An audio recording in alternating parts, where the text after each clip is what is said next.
Hello नमस्कार, जय सीताराम, जय बिहार। कैसे हैं आप लोग? आपका बहुत बहुत स्वागत है एक बार फिर से। रात्रि के बजे हैं 9 और ये हमारी 9 PM की क्लास है जो कि एनसीईआरटी की क्लास है।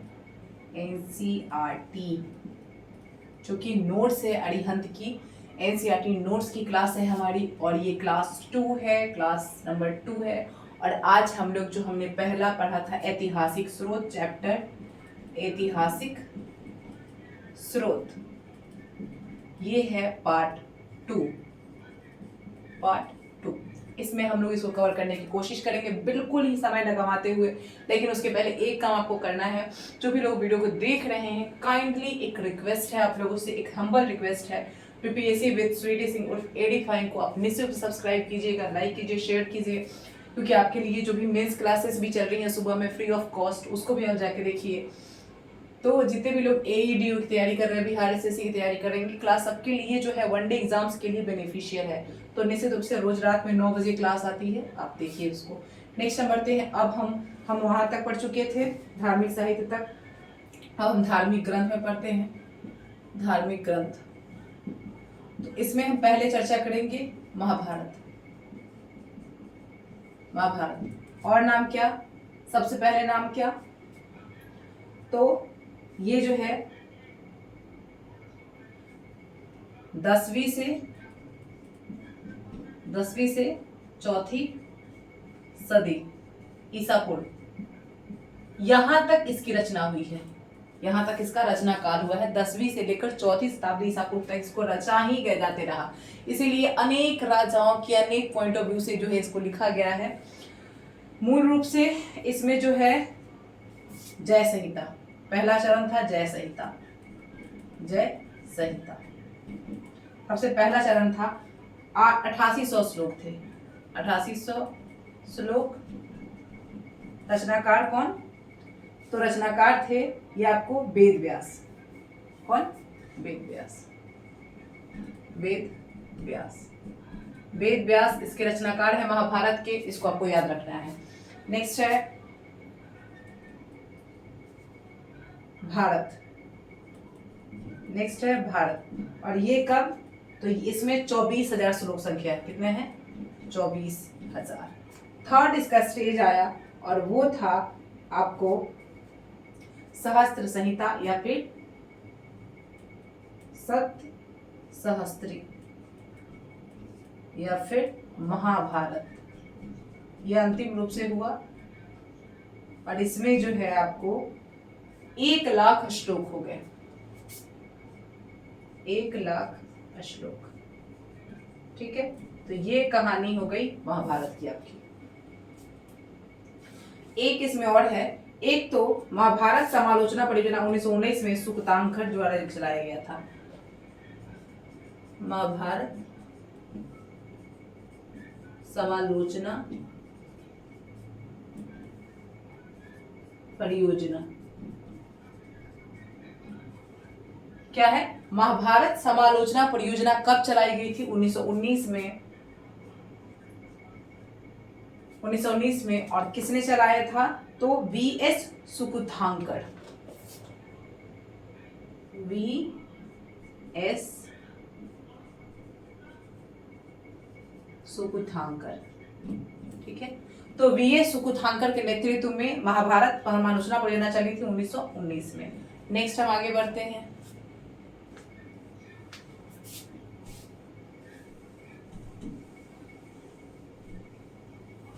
ये आपने देख ही लिया है, लेकिन फिर भी मैं छोड़ देती हूँ। अब हम बौद्ध ग्रंथ के बारे में पढ़ेंगे, जैन ग्रंथ के बारे में पढ़ेंगे। ज्यादा नहीं है, बस छोटा छोटा है।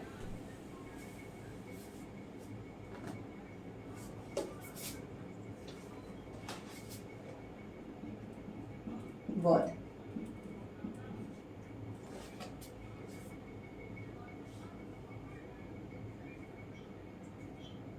बौद्ध से पहले रामायण छूट गया।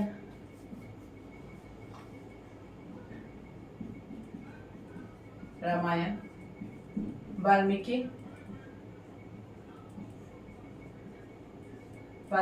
कृत। और इसकी रचना जो हुई है वो आपको ईसा पूर्व 5वीं सदी से शुरू हुई है 12वीं सदी तक।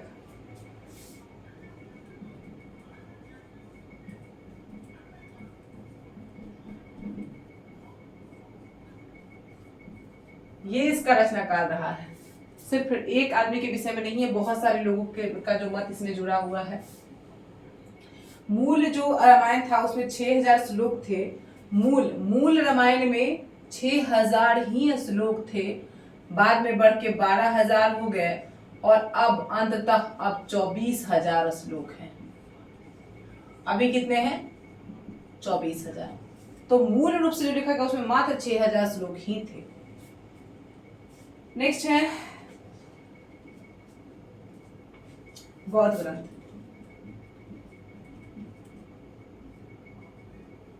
बौद्ध ग्रंथ भाषा पाली। बौद्ध ग्रंथ की भाषा बहुत बार पूछा है, क्या है भाषा? पाली है। ठीक है,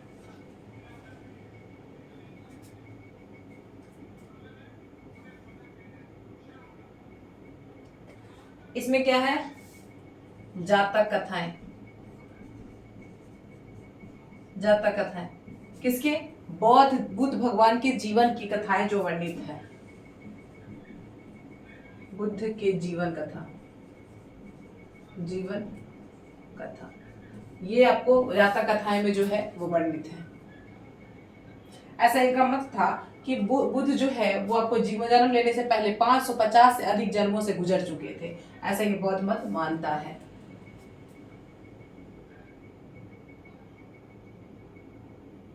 जैन ग्रंथ।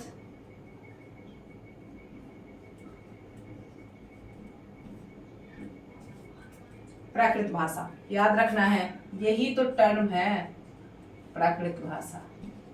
बौद्ध धर्म पाली भाषा, जैन धर्म प्राकृत भाषा, और ये रामायण और ये महाभारत संस्कृत भाषा।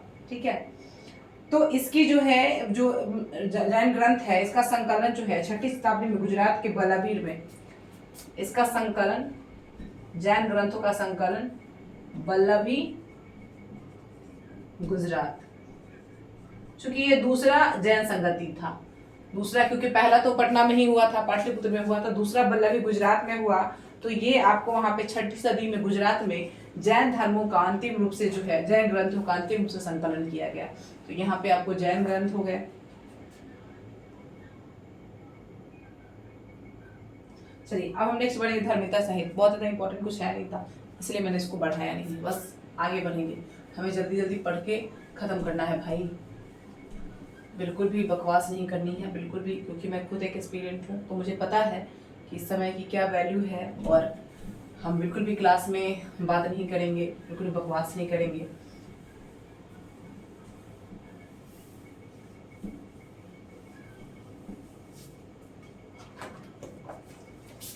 धर्मेतर साहित्य, धर्म के अलावा और विषयों पर जो साहित्य की रचना हुई है उसे धर्मेतर साहित्य उस समय कहा गया है। इसमें सबसे पहले आता है जो है वो आपको अष्टाध्यायी। अष्टाध्यायी, अष्टाध्यायी के लेखक कौन है? पाणिनि। ठीक है, पाणिनि जो है वो अष्टाध्यायी के लेखक हैं, और ये जो है आपको कब से कब लिखी गई है? 400 ईसा पूर्व, 400 ईसा पूर्व। ठीक है, पाणिनि अष्टाध्यायी धर्मेतर साहित्य में सबसे पहला है, और इस पर एक टीका लिखा है पतंजलि ने, टीका लिखा है जिसका नाम है महाभाष्यम। महाभाष्यम, अष्टाध्यायी पर जो टीका लिखा गया उसका नाम क्या है? महाभाष्यम है। लिखा किसने है? पतंजलि ने। किसने? पतंजलि, जिनके नाम से आज हम पतंजलि के प्रोडक्ट्स जो है उनके नाम पर ही हैं, मतलब उनके नाम से प्रेरणा दी गई है। तो ये कब है? ये आपको शुंग जो शासक थे उस समय, ये थे उनके जो पुरोहित थे, ये वैयाकरण थे, ये संस्कृत वैयाकरण थे, मतलब संस्कृत भाषाविद थे, संस्कृत वैयाकरण। ठीक है, तो ये हो गया। नेक्स्ट देखिए, एक बहुत इंपॉर्टेंट उस समय धर्मिता साहित्य है कौटिल्य अर्थशास्त्र। क्या है? अर्थशास्त्र। और ये अर्थशास्त्र किसका है? कौटिल्य का है। किसका है? कौटिल्य। ये चंद्रगुप्त मौर्य जो है उसके उनके प्रधानमंत्री थे, इन्होंने ही चंद्रगुप्त मौर्य को राजा बनाया था, मौर्य वंश की स्थापना करवाई थी। इन्होंने लिखा है ये एक विधि ग्रंथ है। क्या, कौन सा ग्रंथ है? विधि ग्रंथ। देखिए ये बहुत बड़ी क्वेश्चन पूछा है, इसलिए पूछा है ना क्योंकि अर्थशास्त्र बुक का नाम है, तो इससे लिख के लोग को लगता होगा कि इकोनॉमी से रिलेटेड है, इससे लोग ध्यान नहीं देते हैं, लेकिन ये एक विधि ग्रंथ है। ठीक है, इसमें विधि पर लिखा गया है, 15 खंडों में विभक्त है। इसके कितने अधिकरण है? 15 खंड है इसमें। और एक और क्वेश्चन है इसमें, सबसे प्राचीन कौन है? तो दूसरा और तीसरा। सबसे प्राचीन कौन है इसमें? तो प्राचीन है सेकेंड एंड थर्ड। इसका जो सेकेंड एंड थर्ड खंड जो है वो सबसे प्राचीन है। तो ये सब चीजें जो एनसीईआरटी में ही मिलती हैं आपको। नेक्स्ट हम बात करें तो इसमें जो है मौर्य वंश का उल्लेख है। किसमें? मौर्य राजतंत्र का। किसका उल्लेख है? मौर्य राजतंत्र का उल्लेख है। ठीक है,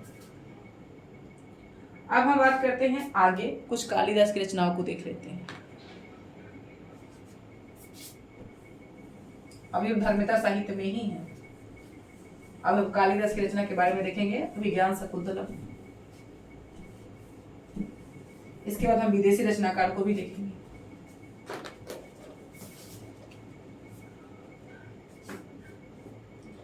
अब है अभिज्ञान शकुंतलम, बहुत लोगों को पता होगा ये। ठीक है, कालिदास का नाटक है। कालिदास, अभिज्ञान शकुंतलम क्या है? कालिदास का नाटक है। इसमें गुप्तकालीन व्यवस्था है, गुप्त काल।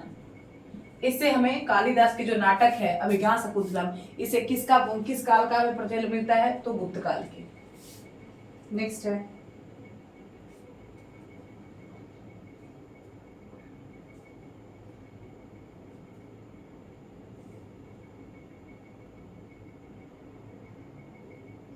अब हम बात करते हैं कि संगम साहित्य। दक्षिण के साहित्य को संगम साहित्य कहते हैं। अब संगम साहित्य में हमारे यहाँ जो है इनका अंतिम संस्करण जो है 8 एटक तोके के नाम से, अर्थात 8 संकलनों में जो है वो आपको कब? 6ठी सदी में। संगम साहित्य 6ठी सदी में अष्ट, इसका जो थोड़ा साउथ इंडियन नेम है, 8 एटक तोके, 8 एटक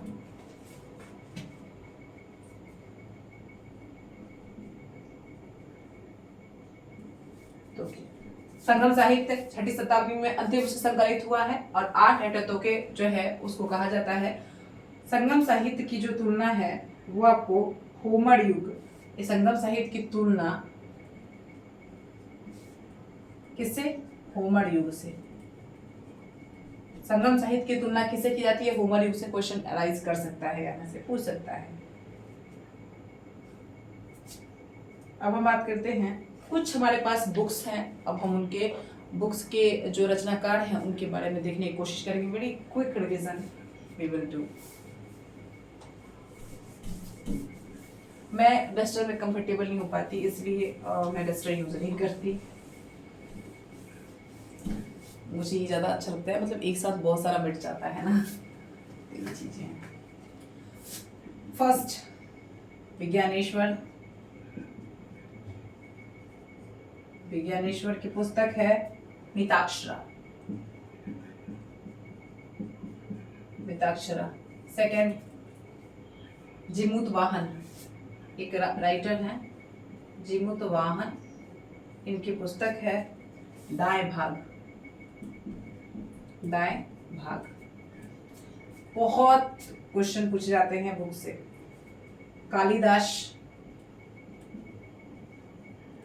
कालिदास की मैं बोल देती हूँ, बहुत सारे हैं। अभिज्ञान शकुंतलम है, रघुवंशम है, मालविकाग्निमित्रम है और ऋतु संहारम है। तो आप यहाँ पे मैं फिर से एक बार रिपीट कर देती हूँ, जो है आपको अभिज्ञान शकुंतलम, ऋतु संहारन, मालविकाग्निमित्रम जो है, और इसके अलावा जो आपको रघुवंशम, ये सारे कालिदास के हैं, बहुत सारे हैं। नेक्स्ट हम बात करते हैं विशाख दत्त। चौथा विशाख दत्त। विशाख दत्त का 2 है, बहुत बार क्वेश्चन पूछा गया है। मुद्रा राक्षस, मुद्रा राक्षस और दूसरा है देवी चंद्रगुप्तम। देवी चंद्रगुप्तम, ठीक है। तो मुद्रा राक्षस और देवी चंद्रगुप्तम किसकी पुस्तक है? तो विशाख दत्त की है। फिफ्थ, विल्हन, तो इसका है, इनका है विक्रमांक देवचरित। तो विक्रमांक देवचरित किसका है? विल्हन का पुस्तक है, याद रखना है। छठे में हम जाते हैं बाणभट्ट। बाणभट्ट हर्षचरित, बहुत बार पूछा गया है। बाणभट्ट की पुस्तक का नाम क्या है? हर्षचरित। शूद्रक,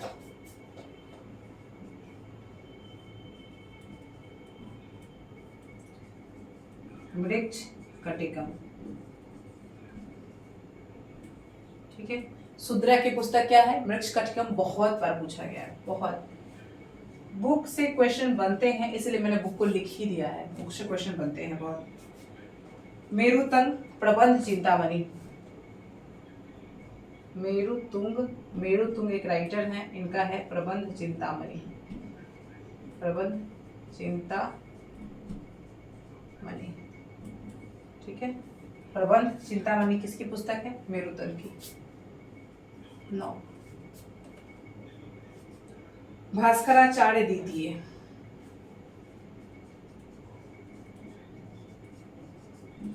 भास्कराचार्य द्वितीय, भास्कराचार्य द्वितीय की पुस्तक है सिद्धांत शिरोमणि। क्या है? सिद्धांत शिरोमणि, ठीक है। सिद्धांत शिरोमणि किसकी पुस्तक है? भास्कराचार्य सेकंड। 10, नागसेन,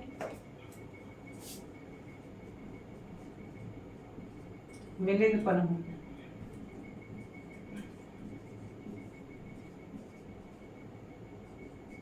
मिलिंद पन्हू।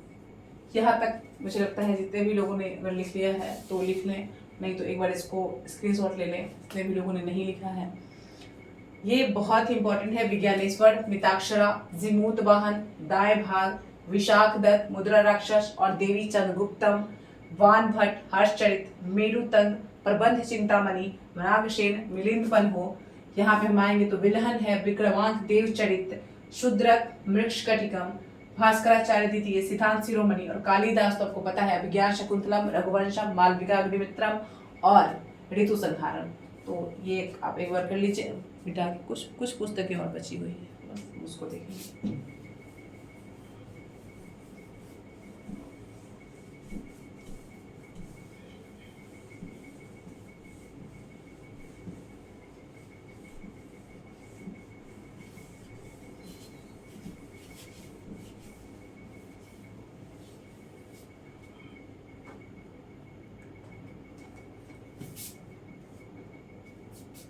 नेक्स्ट मात्र 2 पुस्तक है।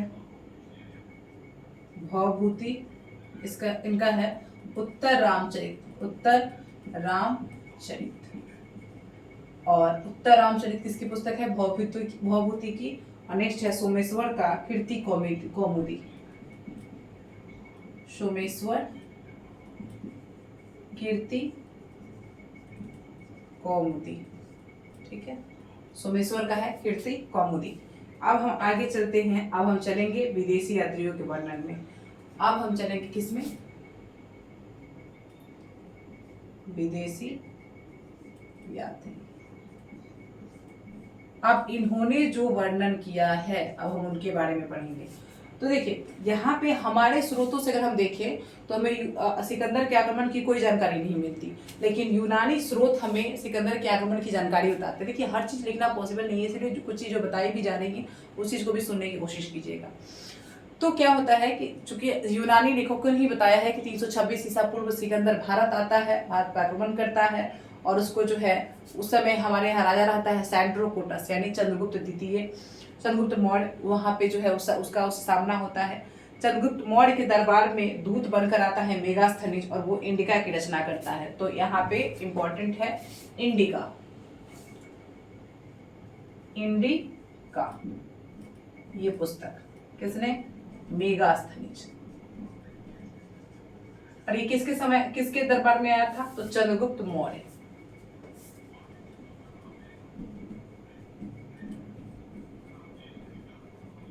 किसके समय में आया था ये, तो ये आया था चंद्रगुप्त मौर्य के समय में। और इसने जो है चंद्रगुप्त मौर्य के संबंध में मौर्यकालीन जो भारत था उसका बहुत ही विस्तृत वर्णन किया है अपनी बुक इंडिका में। तो ये बहुत बड़ा जो है यहाँ पे जो है मौर्यकालीन शासन व्यवस्था, सामाजिक आर्थिक क्रियाकलापों के बारे में जानकारी प्राप्त होती है। ठीक है, अब हम देख लेते हैं एक पुस्तक है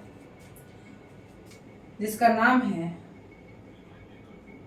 पेरिप्लस ऑफ द इरेथ्रियन सी। ये भी किसी यूनानी लेखक की है, किसी अज्ञात लेखक की है 80 के दशक में। इसने जो है वो आपको हिंद महासागर से होने वाले व्यापार के बारे में बताया था। हिंद महासागर इसने बताया था कि यूनान के साथ हिंद महासागर का व्यापार होता था। ये अज्ञात लेखक के द्वारा लिखा गया है। अब एक नेक्स्ट पुस्तक है ज्योग्राफी, जो कि टॉलमी की पुस्तक है। ज्योग्राफी ये पुस्तक किसकी है, टॉलमी। पूछेगा सीधे पुस्तक का नाम पूछता है और लेखक का नाम पूछता है। ये टॉलमी की पुस्तक है और ये उस समय की ज्योग्राफी को समझने में जो है वो बहुत महत्वपूर्ण भूमिका निभाती है। नेक्स्ट पुस्तक है कि एक नेचुरल हिस्टोरिका, एक पुस्तक और है जो मैं यहाँ पे लिख रही हूँ, नेचुरल हिस्टोरिका। नेचुरल हिस्टोरिका ये पुस्तक है आपको भारत और इटली के मध्य व्यापार के बारे में बताता है। किसकी है, प्लिनी की पुस्तक है।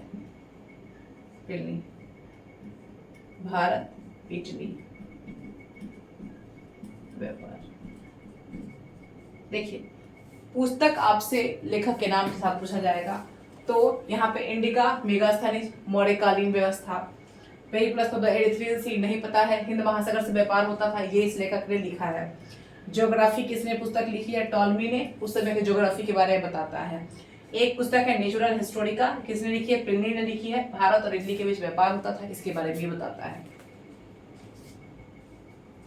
अब दो चीजें बचती है, चीनी यात्रियों और अरब यात्रियों का वर्णन। तो वो हम लोग जो है वो आपको कल देखेंगे क्योंकि क्लास बहुत लंबा हो जाएगा। तो तब तक के लिए जितने भी लोग तैयारी कर रहे हैं, अगर आपको अच्छा लग रहा है क्लास तो आपको एक काम करना है, मुझे भी मोटिवेशन की ज़रूरत पड़ती है। तो वीपीएससी विद स्वीटी शीन को जो है निश्चित रूप से लाइक करें, शेयर करें और सबसे इम्पॉर्टेंट चीज़ सब्सक्राइब करें और पढ़ते रहिए, मस्त रहिए, व्यस्त रहिए। जय सीताराम।